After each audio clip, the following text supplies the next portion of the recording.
Waruyalan teman-teman diceritakan anun Nabi saking Kanjeng Nabi Muhammad sallallahu alaihi wasallam. Apa annahu satemene Kanjeng Nabi? Apa annahu satemene Kanjeng Nabi iku kala dawuh sapa Kanjeng Nabi?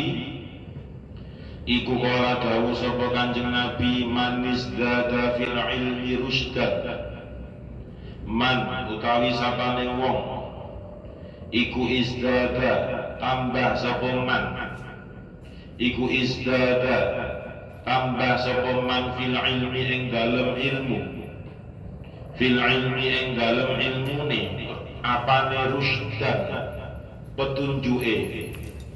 Apane rusdan petunjuke. Falam yasdad mongko ora tambah sapa man. Falam yasdad mongko ora tambah sapa man fid dunya.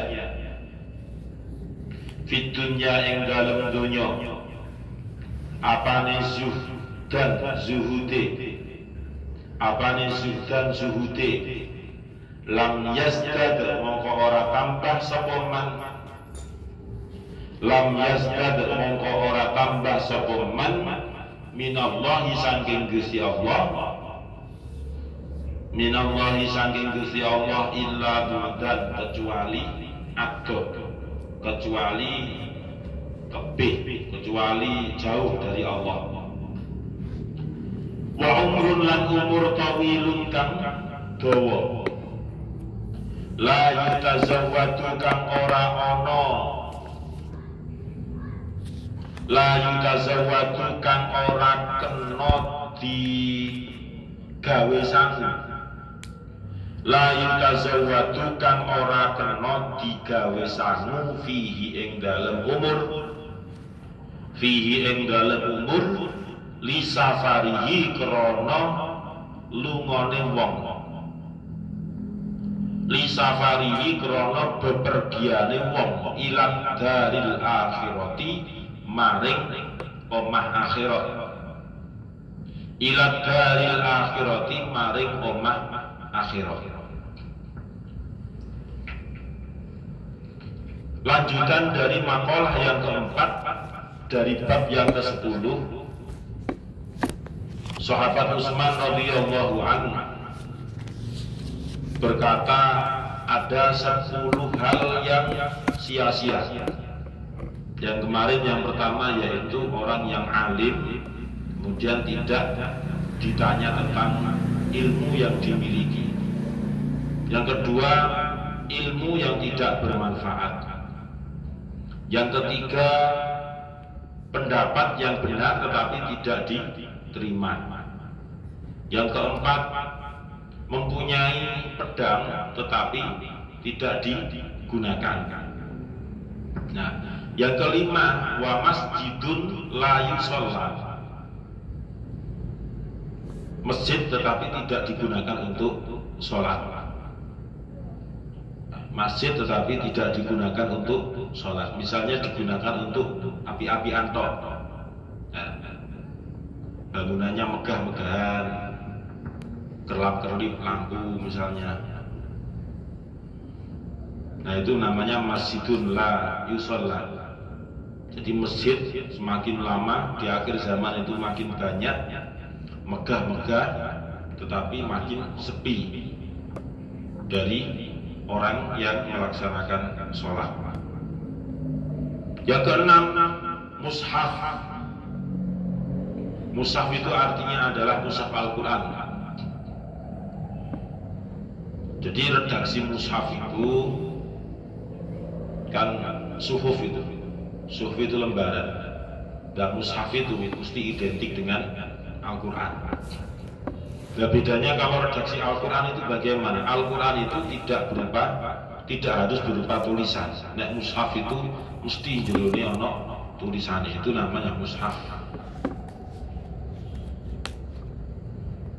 Kalau mushaf la yuqra'u fihi, banyak mushaf Al-Quran tetapi tidak dibaca.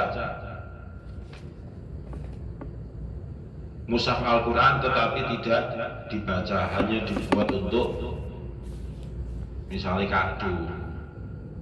kado ulang tahun atau pemberian, tetapi tidak pernah disentuh, tidak pernah dibaca sampai beduk gitu, sampai apa jenenge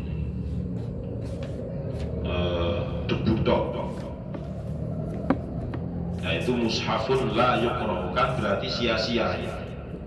Mempunyai mushaf tetapi tidak digunakan dengan baik, menjadi sia-sia. Yang nomor 7, wa malun la yunfaqu minhu, mempunyai harta tetapi tidak diinfakkan. Mempunyai harta tetapi tidak diinfakkan, itu juga hartanya menjadi sia-sia. Yang ke-8, wa khailun la turkabu, mempunyai kuda tetapi tidak pernah ditunggangi, itu berarti menjadi sia-sia. 9, wa ilmu zuhdi fi badani man yuridud dunya, yaitu orang yang mempunyai ilmu zuhud, tetapi orang yang mempunyai ilmu zuhud itu mempunyai keinginan untuk apa ya, kedunianya itu tidak hilang, sifat duniawiyahnya, sifat rakusnya itu nggak hilang. Mempunyai ilmu zuhud tetapi hanya sekedar teori, nah gitu, tidak dipraktekkan, hanya kowar-kowar kesana kemari, tetapi dirinya sendiri tidak pernah mempraktekkan bahwasanya ilmu zuhud itu bagaimana dalam prakteknya. Ilmu zuhud itu adalah orang yang menjauhi barang-barang yang syubhat. Yang syubhat saja tidak boleh, apalagi sampai ke haram. Itu. Kanjeng Nabi bersabda, man izdada fil ilmi rusdan, barang siapa yang bertambah ilmunya pasti bertambah yang namanya kepinterannya, kecerdasannya itu pasti bertambah. Falam yazdad fid dunya zuhdan, tetapi tidak dibarengi dengan tambahnya zuhud.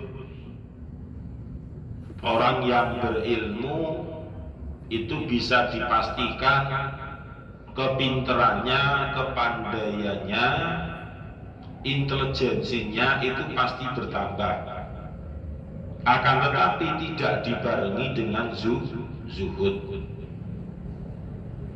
Lam yazdad minallahi illa buhdan. Justru ketika orang pinter, orang yang berilmu tambah pinter tetapi tidak ditambahi dengan zuhud tadi, itulah yang oleh Allah pasti akan dijauhi. Dia akan semakin jauh dari Allah, dia akan semakin ditinggalkan oleh Allah Subhanahu wa ta'ala. Berarti orang yang berilmu itu harus dibarengi dengan tasawufnya juga harus jalan, hatinya itu juga harus klik, harus sesuai dengan ilmu yang dimiliki. Jangan sampai tambah tinggi, tambah pinter ilmunya, kemudian oleh Allah justru dijauhi. Wa umrun, yang nomor 10 adalah umur yang panjang. La yutazawwadu fihi li safarihi, akan tetapi umur panjang itu tidak digunakan untuk mencari bekal.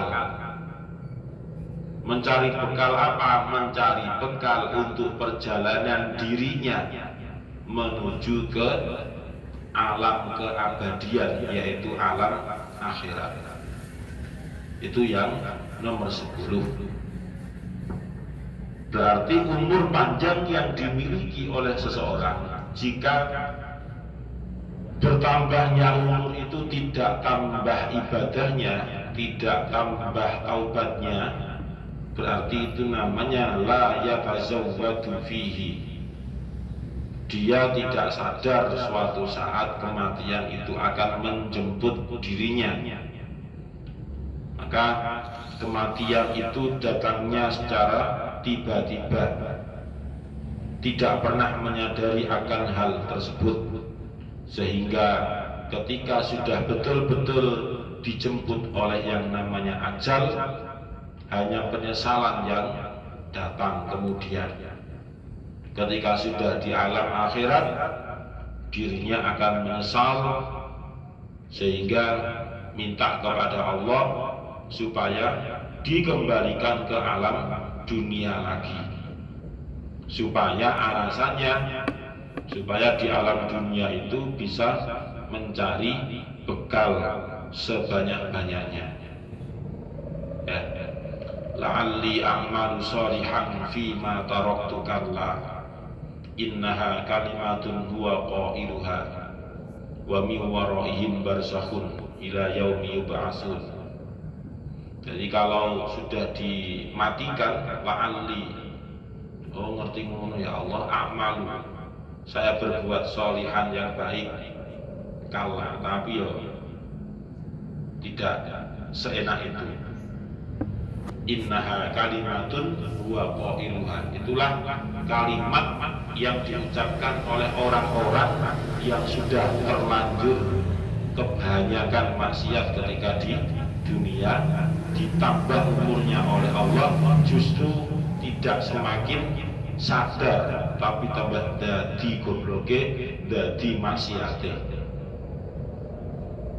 Nah, ini menjadi pitutur bagi kita. Seiring dengan bertambahnya umur, kita gunakan dengan sebaik umur yang tersisa di kita ini untuk ibadah kepada Allah. Nah, ibadah kepada Allah itu jangan dipahami secara pemahaman yang sempit, jangan dipahami dengan pemahaman yang kolot. Jangan dikira yang dimaksud dengan ibadah itu berarti nunggoni musola, bukan. Jangan dikira orang yang beribadah itu berarti nunggoni masjid terus, juga tidak. Orang bekerja untuk nafkahi keluarganya diniati ibadah, itu artinya juga ibadah yang luar biasa. Itu juga diberi pahala oleh Allah. Orang yang memperjuangkan haknya itu juga dinilai ibadah oleh Allah. Orang yang mempertahankan agamanya itu juga dinilai ibadah oleh Allah. Orang yang respect dengan lingkungan, orang yang toleransi tinggi, orang yang mempunyai toleransi tinggi itu juga termasuk dinilai ibadah oleh Allah Subhanahu wa Ta'ala. Itu berarti gerak-gerik kita semua yang ada di dunia itu sebenarnya nilainya adalah nilai ibadah, tergantung kepada diri kita masing-masing, mau melaksanakan kebaikan atau tidak. Kemudian kalau mau melaksanakan kebaikan itu diniati, karena tanpa adanya niat maka ya tetap diberi pahala, tetapi pahalanya pasti berbeda ketika dibarengi dengan niat. Nah, niat itu apa? Niat itu ya qasdus syai' muqtaronan bil fi'li atau bi fi'lihi, yaitu menyengaja melakukan sesuatu muqtaronan tapi dibarengi dengan pekerjaan, itu jenenge niat. Orang wudu itu ketika membasuh muka itu niat. Dan niat itu tempatnya di mana? Ya, niat itu ya fil qalbi, sebenarnya adanya di dalam hati. Dan sekarang kenapa kita harus melafazkan niat ketika melaksanakan ibadah, apapun itu ibadahnya? Itu hanya untuk nyetir hati supaya antara hati dengan ucapan itu satu tujuan yang sama. Kalau tanpa dilafadzkan itu pun juga tetap sah. Yang penting betul-betul niat di dalam hati. Misalnya kita melaksanakan sholat isya, imam nggak musolli blas, nggak usah ditegur. Kemungkinan itu di dalam hati niatnya. Ya. Jadi usolli fardhu isya'i arba'a raka'atin mustaqbilal qiblati. Kalau tidak dibiasakan seperti itu, hati kita itu kan kotor. Hati kita itu kotor. Makanya perlu istilah itu pengantar untuk tertuju kepada Allah itu ya caranya dengan talafut fin niyah. Jadi melafadzkan dalam niat itu untuk mengantarkan supaya hati kita itu betul-betul tertuju kepada Allah. Orang tidak melafadzkan niat puasa Ramadan misalnya, ya tetap sah saja. Tetap sah. Yang tidak sah itu kan orang yang nggak puasa itu yang nggak sah, jelas. Kalau orang melaksanakan ibadah yang lupa niat, ya namanya lupa, itu nggak kena hukum, nggak kena khitam. Ya, itu yang nomor 10. Jadi jangan sampai seiring dengan bertambahnya usia kita, umur kita, maka umur itu menjadi sia-sia. Ya, umur itu menjadi sia-sia. Kok kroso-kroso wis loro, sudah sakit-sakitan. Akhirnya hanya penyesalan. Fa'asbaha minan nadimin. Maka jadilah mereka itu orang-orang yang menyesal. Wal maqalatul khamisatu utawi maqalah kang nomor 5 iku qala dawuh sapa Aliyun Sayyidina Ali radhiyallahu anhu wa karramallahu wajhah. Al-ilmu khairu mirasin. Al-ilmu utawi ilmu iku khairu mirasin, bagus-baguse warisan. Al-ilmu utawi ilmu iku khairu mirasin, bagus-baguse warisan. Ruwiya diriwayataken apa annahu satemene Kanjeng Nabi Muhammad sallallahu alaihi wasallam iku kala dawuh sapa Kanjeng Nabi. Iku kala dawuh sapa Kanjeng Nabi, akrimu al-ulama'a fa innahum warasatul anbiya'i faman akramahum faqad akramallaha wa rasulahu. Akrimu becik mulyakaken sira kabeh. Akrimu becik mulyakaken sira kabeh al ulama'a ing ulama. Al ulama'a ing ulama fa innahum mongko sak temene ulama. Fa innahum mongko sak temene ulama iku warasatul anbiya'i, pira-pira warisane pira-pira nabi. Iku warasatul anbiya'i, pira-pira warisane pira-pira nabi. Faman mongko utawi sapane wong iku akroma. Faman mongko utawi sapane wong iku akroma mulyakaken sapa man. Iku akroma mulyakaken sapa man hum ing ulama. Hum ing ulama faqad akroma mongko temen-temen wis mulyakaken sapa man. Faqad akrama mongko temen-temen wis mulyakaken sapa man Allah ing Gusti Allah wa rasulahu lan utusane Allah. Allah ing Gusti Allah wa rasulahu lan ing utusane Gusti Allah. Makalah yang kelima dari bab yang ke-10 diambilkan dari perkataan Sayyidina Ali karramallahu wajhah. Sayyidina Ali berkata, al-ilmu khairu mirasin. Ilmu itu adalah sebaik-baik warisan. Ilmu itu adalah sebaik-baik warisan. Jadi bukan harta, tapi ilmu yang diwariskan.